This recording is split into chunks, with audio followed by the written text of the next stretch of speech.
Bonjour, bienvenue dans cette nouvelle édition du Non-Stop Info. Au sommaire, le président sénégalais Macky Sall a réitéré son appel au dialogue national. C'était ce mercredi lors du Conseil des ministres. Fin de non-recevoir du côté de l'opposition et d'une partie de la société civile qui annonce organiser la contestation du report de la présidentielle.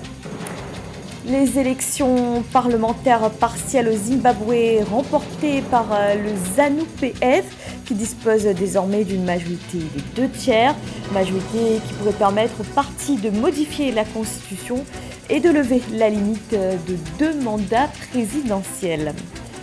Et la Côte d'Ivoire en finale de la CAN. Les éléphants ont éliminé ce mercredi la République démocratique du Congo. Ils affronteront dimanche le Nigeria pour un duel au sommet. Mais tout d'abord, Patrice Talon a une nouvelle fois voulu mettre fin aux rumeurs de 3e mandat. Le président béninois, qui avait déjà évoqué fin décembre son départ du pouvoir en 2026, a confirmé ce jeudi qu'il était opposé à toute modification de la Constitution. La question du 3e mandat est derrière nous. Nous avons tourné cette page. C'est en ces termes que le chef de l'État a rappelé son attachement à la limitation des mandats présidentiels. Patrice Talon avait été élu à la magistrature suprême en avril 2016 pour un mandat de 5 ans renouvelable une fois. Et puis au Sénégal, le président Macky Sall tente lui aussi de rassurer sur sa volonté de ne pas briguer un 3e mandat. Il l'a réaffirmé ce mercredi en Conseil des ministres. Il a également renouvelé son appel au dialogue national. Mais société civile et opposition maintiennent leur refus du report de la présidentielle et annoncent déjà des rassemblements et des manifestations. Mamoudou Pama. Au Sénégal, le président Macky Sall réitère son appel au dialogue national, nous apprend le communiqué du Conseil des ministres tenu le 7 février 2024. Il invite l'ensemble du gouvernement, en particulier le ministre garde des Sceaux, à prendre toutes les dispositions nécessaires pour pacifier l'espace public tout en précisant sa volonté de ne pas prendre part aux prochaines élections. Le président Macky Sall a donc un remède puissant depuis qu'il est au pouvoir et qui s'appelle dialogue. Mais en vérité, tous les dialogues convoqués par le régime de Macky Sall ont été des dialogues pour servir des individualités, pour servir des hommes politiques. Certains ont réussi, par exemple, à prendre part à des élections, d'autres ont réussi à intégrer des gouvernements. Mais en vérité, il n'y a pas eu un résultat palpable pour le peuple en tant que tel. Sinon, comment expliquer encore les crises qui éclatent à chaque fois et qui sont nourries parfois par des batailles de positionnement des intérêts personnels de certains politiques.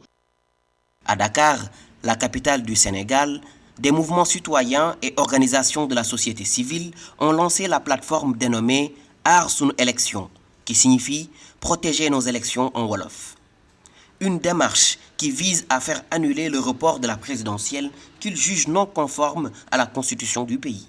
Ces derniers ont annoncé un plan d'action commun lors de leur conférence de presse conjointe tenue le 8 février 2024.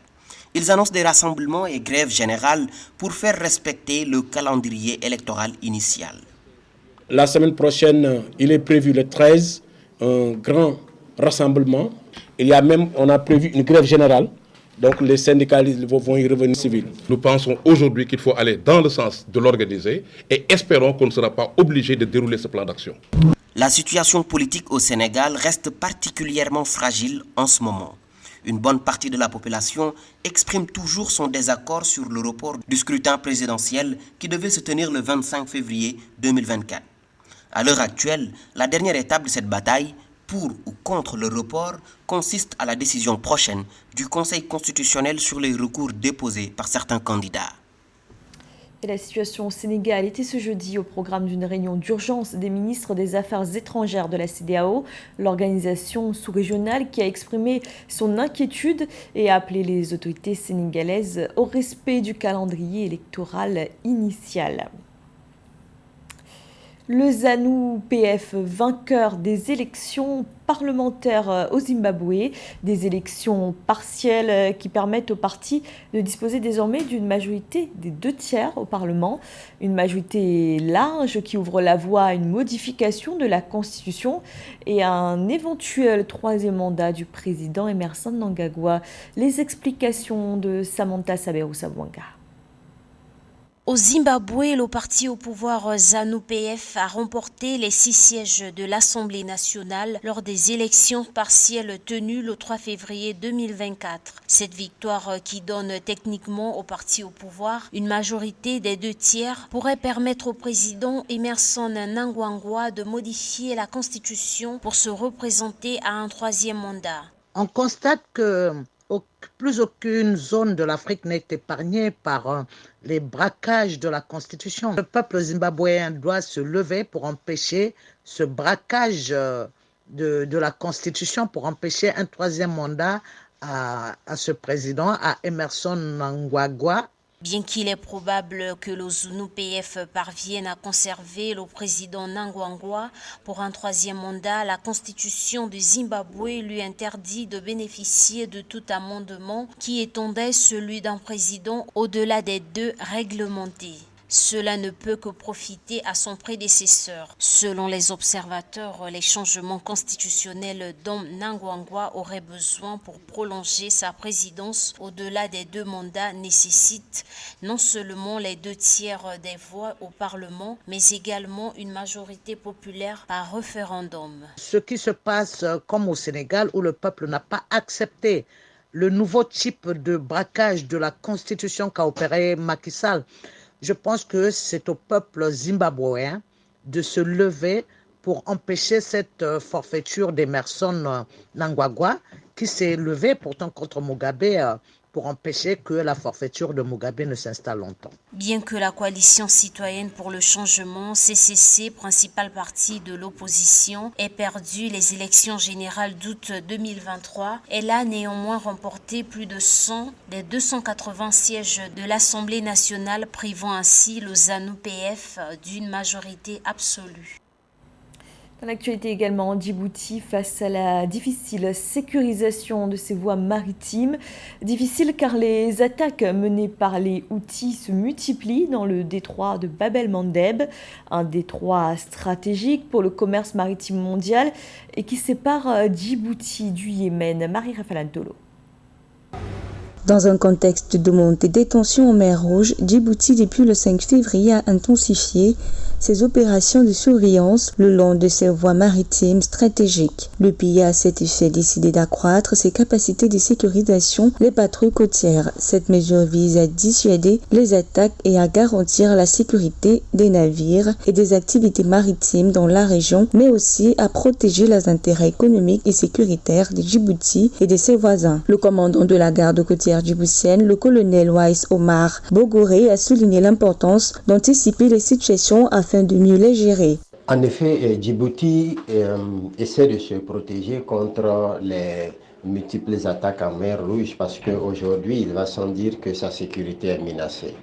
Parce que elle achète une guerre qu'elle n'a pas créée dans la mesure où ce sont les Houthis qui attaquent des navires en mer Rouge et les Américains avec leurs alliés essaient d'empêcher que les Houthis continuent de perturber le trafic maritime.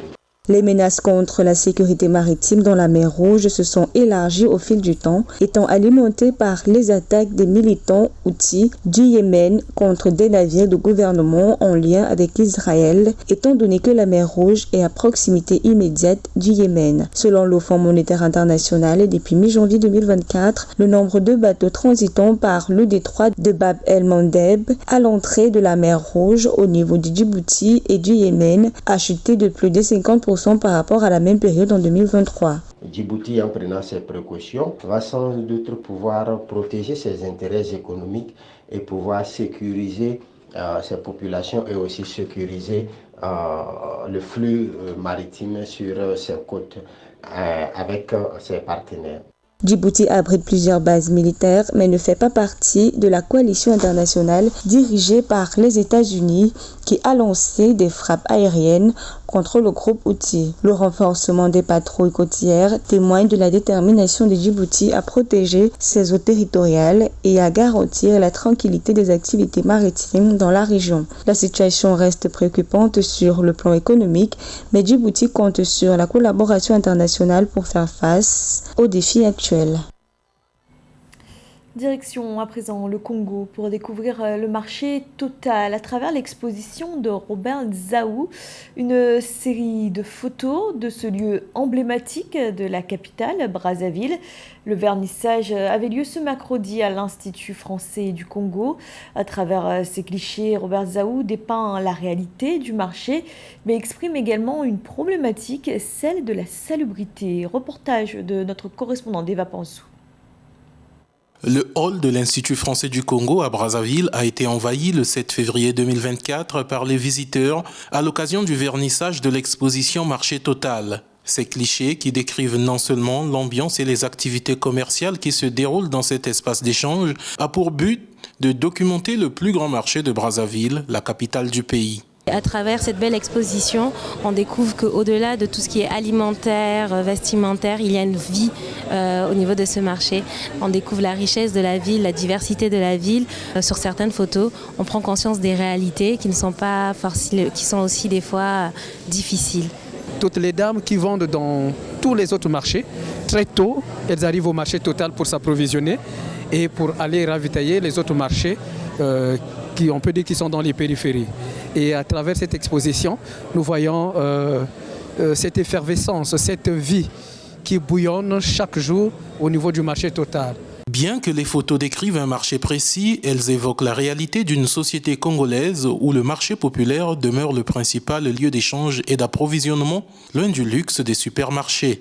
Elles décrivent aussi son accessibilité à toutes les bourses, mais surtout l'insalubrité qui y règne. Documenter ce marché fait partie de ce que je considère moi comme un devoir. Un devoir d'archive, un devoir de conservation, parce que notre histoire, on doit l'écrire. Et moi, le seul outil que j'ai, c'est la photographie, enfin la photo. Âgé de 47 ans, Robert Nzaou partage sa vie entre le Congo et l'Afrique du Sud. Notons que c'est depuis 2015 qu'il a fait de la photographie de rue son credo pour passer du temps plus près des gens. Les portes de son exposition sur le marché Total vont rester ouvertes aux visiteurs jusqu'à la fin du mois de février 2024. La Côte d'Ivoire qualifiée pour la finale de la CAN. Les éléphants se sont imposés face aux léopards de la République démocratique du Congo sur un score de 1-0. La sélection ivoirienne qui jouera la finale à domicile dimanche contre le Nigeria. Esther Conan. La Côte d'Ivoire se qualifie pour la finale de la Coupe d'Afrique des Nations de football en remportant le match l'opposant à la RD Congo, soldé par un score de 1-0. Après un match sous haute tension, Sébastien Haller ouvre le score à la 65e minute de jeu, permettant au pays hôte d'obtenir son billet pour espérer gagner la coupe à domicile, comme l'Égypte en 2006. C'est un immense plaisir de se qualifier pour la finale, surtout à domicile, et surtout aussi après un parcours qu'on le sait tous. Donc nous sommes très heureux, nous sommes très émus en disant encore merci au grand public qui a fait ce déplacement-là, qui ne cesse de nous booster, qui nous permet de nous surpasser jusqu'à aujourd'hui. On a dit merci, car cette victoire-là, on l'a dédié ça. Les léopards de la RD Congo n'ont pas pu égaliser le but de Sébastien Haller, inscrit à la 65e minute de jeu. La RD Congo qui a sorti l'Égypte en 8e de finale et la Guinée en quart de finale sort elle aussi de la compétition. Un match où on est bien rentré dans les 30 premières minutes. Je pense que si on ne gagne pas le match, c'est parce qu'on ne valide pas notre temps fort en début de match. Ça ne s'est pas joué à grand-chose, donc forcément on est déçu ce soir parce que je pense qu'on avait la capacité d'aller franchir une étape supplémentaire.